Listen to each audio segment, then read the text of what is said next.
ঘুমিয়ে ঘুমিয়ে স্বপ্ন দেখার মজাই আলাদা। কত সুন্দর একটা স্বপ্ন দেখেছি। সর্বনাশ, স্বপ্ন দেখতে গিয়ে তো আমি একেবারে জমাটে বেঁধে গিয়েছি। আবার প্রচুর পরিমাণে বাতাস আসছে। আমি তো এখন পাহাড়ের উপরে। বাতাস কি আমাকে এখান থেকে ফেলে দেবে নাকি? সর্বনাশ, সত্যি তো বাতাস আমাকে পাহাড় থেকে ফেলে দিল। হায় হায়, এবার বুঝে আমার শরীরে হাড়গুড় আবার সবগুলো ভেঙে যাবে। বাপ রে বাপ, একবার একটা ধাক্কা খেয়েছি, আবার কোথায় যাচ্ছি আমি আমি বুঝতে পারছি না। সৃষ্টিকর্তা, বাপ রে বাপ, কোনো মতে আমি বেঁচে গিয়েছি বরফের টুকরোটা থাকার কারণে। কিন্তু এটা আবার কোথায় এলাম আমি? যাই হোক, এই ঘরটা দেখতে অনেক সুন্দর। আবার ঘর থেকে ধোঁয়া বের হচ্ছে, তার মানে এবার আমি বুঝে গিয়েছি এই ঘরের ভিতর ভালো কিছু রান্না বান্না হচ্ছে। এই শীতের মাঝে আমি আগুন তাকাতেও পারবো, কোনো কিছু খেতেও পারবো। তার আগে উকি দিয়ে দেখতে হবে আসলে ঘরের ভিতর আছে কে। কি রে, এটা তো জেরি। আমার সোনার ময়না পাখি, তারা চলে দইরা টানি, সেও কিন্তু আইছে কাছে, খালি হাতে না রে হই, সেও আইছে আমার কাছে, একটা হাসুন নিয়া রে, তখন কি আর আমি খাইছি হাসুনের কেদানি, ওরে হাসুনের কেদানি খাইয়া আমি পহলাইয়া আইছি। এটা আবার কোন দেশি গান? গানে গানে বলছে আবার নাকি হাসুনের কেদানি উকাইছে। যাই হোক, ওর সামনে তো কপি দেখতে পাচ্ছি। আহ, কি মজার একটা কপি। এই কপি তো আমার খেতেই হবে, কারণ আমার জিহ্বায় এখন পানি চলে আসছে। আমার সোনার ময়না পাখি, না রে না রে না রে না, না রে না রে না রে না। কি রে, ঘরের দরজা এভাবে টক টক করছে কি? দাঁড়াও, আমি আসছি। এত জোরে আওয়াজ করতেছো, আমার কানের পর্দা পেটে গেছিল। কি রে, এটা কি? কত মোটা হাত, মনে হচ্ছে ভূতের হাত। আমার ঘরে আবার ভূতের আক্রমণ শুরু হলো না তো? না, হাতটা বড় চিনা চিনা লাগছে। এটা ভূতের হাত হতেই পারে না, এটা হচ্ছে টমের হাত। দাঁড়াও টম, তোমাকে আমি এখনই সাহায্য করছি। এই যে, তুমি আমাকে ধরতে চাচ্ছিলে তাই না? এই নাও, এখানে আমি আছি, এবার আমাকে ধরো আর তারপর তুমি মরো। ওরে বাবা রে, গেছে রে, আমার আঙ্গুলের একেবারে 12টা বাজিয়ে ছেড়ে দিয়েছে এই বজ্জা ইঁদুরটা। এটাকে আমি যতবার গিয়েছি ধরতে, আর ততবারই এটার কাছে আমি মার খেয়ে আলু ভর্তা।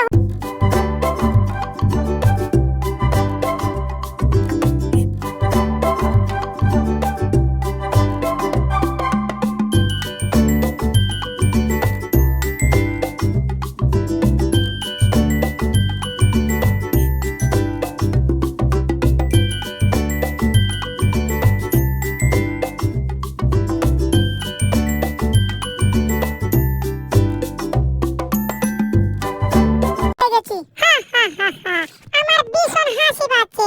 বিড়ালটা আসে আমাকে মার দিতে, আর বিড়ালটা আমার কাছ থেকে মার খেয়ে যায়। হা হা হা। এখান দিয়ে ধোঁয়া বের হচ্ছে, তার মানে ইঁদুরটা এখন রান্না করছে। দাঁড়া, তোর রান্নার আমি 12টা বাজাবো। দিয়েছি এক পু, এবার তুই ভালো করে রান্না কর। কি সর্বনাশ, এই পাইপ দিয়ে এত বাতাস এলো কোত্থেকে? একেবারে চুলার আগুন নিভে গিয়েছে। চুলার আগুন নিভে গিয়ে আমার জন্য ভালোই হয়েছে। আমি এখন এই পাইপ দিয়ে তোমার ঘরের ভিতর ঢুকবো। বাপ রে বাপ, পাইপটা অনেক ছোট, অনেক কষ্ট করে ঘরের ভিতর ঢুকতে হচ্ছে। আমি ঢুকে যাচ্ছি। মনে হচ্ছে পাইপ দিয়ে বিরাটটা ঘরের ভিতর ঢুকছে। এই তো আমি হাম্পার দিয়ে হাওয়া দিয়েছি। এবার দেখ, এই হাওয়ার সাথে তুই এই দেশ ছেড়ে বিদেশ চলে যাবি। ওরে বাপ রে বাপ, গেছি রে, আমি আবার সাইজ হয়ে গেছি। এবার তুমি সাইজ হয়েছো না? তোমার যদি লজ্জা শরম কিছু থেকে থাকে, তাহলে তুমি আর কখনো আসবে না আমার সাথে পাঙ্গা নিতে, ঠিক আছে? যাক বাবা, শরীরটা একটু ক্লান্ত হয়ে গেছে, আমার এখন বিশ্রাম নেওয়া দরকার। যাই, একটু বিশ্রাম নেই। হায় হায়, আমি আকাশ থেকে কোথায় পড়ছি? ওরে বাপ রে বাপ, জেরির ঘরের উপরে পড়েছি। জেরির ঘর একেবারে ভেঙে গিয়েছে, আর জেরি এখান থেকে ছিটকে কোথায় জানি চলে গিয়েছে। যাই হোক, এখন আমার তো মাথাটা ভন ভন করে ঘুরছে, ভন ভন করে ঘুরছে। চোখে শুধু চারপাশে আমি শস্য ফুল দেখতে পাচ্ছি। পৃথিবীটা মনে হচ্ছে আমার কাছে এখন চক্রীর মতো ঘুরছে। কি ব্যাপার, হাতে এটা কি? ওরে, এটা তো সেই বজ্জাত ইঁদুরটা। ইঁদুর, এবার তোমাকে ধরেছি। আজকে তুমি আমার কাছ থেকে ছাড় পাবে না। কি ব্যাপার, তাহলে আমি কোথায় যাচ্ছি? সর্বনাশ, আমি তো বরফের ডালে দাঁড়িয়েছিলাম। হায় হায়, আমি তো নিচ দিকে যাচ্ছি। কি সর্বনাশ, আমি এখন দাঁড়াতেও পারছি না। সৃষ্টিকর্তা আমাকে বাঁচাও। আমি নিজের দোষে বিপদে পড়েছি। সৃষ্টিকর্তা আমাকে এখান থেকে জীবনেও বাঁচাবে না। হায় হায়, কোথাও দাঁড়ানোর কোনো জায়গা পাচ্ছি না। সর্বনাশ, আমার সামনে একটা গরু পড়েছিল, চিটকে চলে গেছে। সামনে আবার কি সর্বনাশ, নিচে তো একটা গুহা দেখতে পাচ্ছি। এবার বুঝি এই গুহাতে ঢুকতে হবে। না জানি গুহার ভিতরে কি আছে। ভাগ না ভাল্লুক, আমি কিছুই জানি না। সর্বনাশ, কত উপর থেকে আমি নিচে যাচ্ছি। হায় হায়, একেবারে গুহার সামনে চলে আসছি। ওরে সর্বনাশ, গুহার ভিতরেই ঢুকে যাচ্ছি। ওরে বাবারে বাবা, গুহা একেবারে ভেঙে তারপর ভিতরে ঢুকে গিয়েছি। মনে হচ্ছে এখানে আমি চক্রীর মতো ঘুরছি। এই চক্র আমার পিছুই ছাড়ছে না রে বাবা। আরে চক্রা বাবা, এবার তো একটু ঘোরাটা বন্ধ হো। যাক, কথা বলার সাথে সাথে চক্রাটা বন্ধ হয়ে গেছে। কিন্তু এটা আমি কোথায় এলাম? কি ভয়ঙ্কর একটা গুহা রে বাবা। আবার অনেক বড় একটা ছিদ্র আছে। যাক, কিন্তু সাদা এটা কিটা? এটা বরফ নাকি? কিন্তু বরফ তো নড়ে না, আমি জানি যেটা। এরে, এটা শ্বাস নিচ্ছে। এটা দানবের মতো। হায় হায়, এটা হচ্ছে একটা দানব ইঁদুর। কি যে করি বুঝতে পারছি না। আরে, আমার তো ইঁদুরটাকে ধরার কথা ছিল। দানবটা এখন ঘুমিয়েছে। এই সুযোগে ইঁদুরটাকে আমার ধরতে হবে। এই পুচকি ইঁদুর, তুই পালাচ্ছিস কোথায়? কারা বলছি? হায় হায়, আমি তো যেতেই পারছি না। এই পুচকি ইঁদুর, পালাচ্ছিস কোথায় তুই? দাঁড়া বলছি।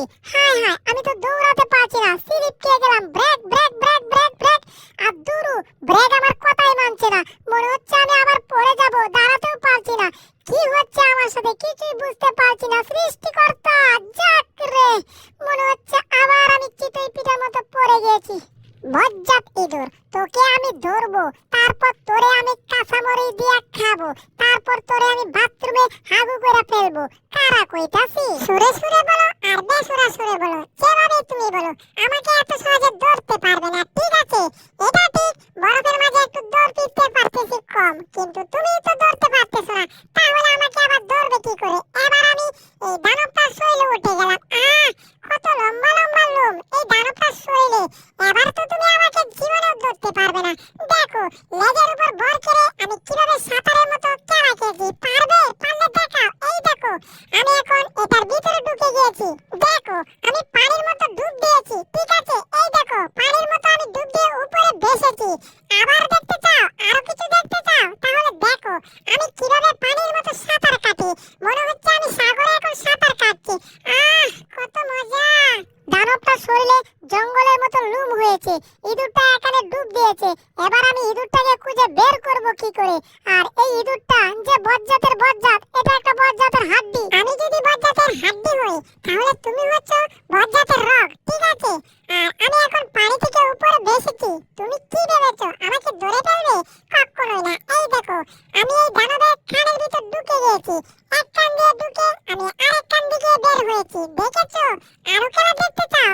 দাঁড়াও, তোমাকে আমি আরো খেলা দেখাচ্ছি। এই যে দেখছো, দানবের মুখের ভিতর ঢুকে গিয়েছি। তোমাকে আরেকটা খেলা দেখাই। তোমাকে আমার জিহ্বা দেখিয়েছি। পারলে এবার তুমি আমাকে ধরো। কি? তুই আমাকে চ্যালেঞ্জ দিয়েছিস? দানবটা এখন ঘুমাচ্ছে।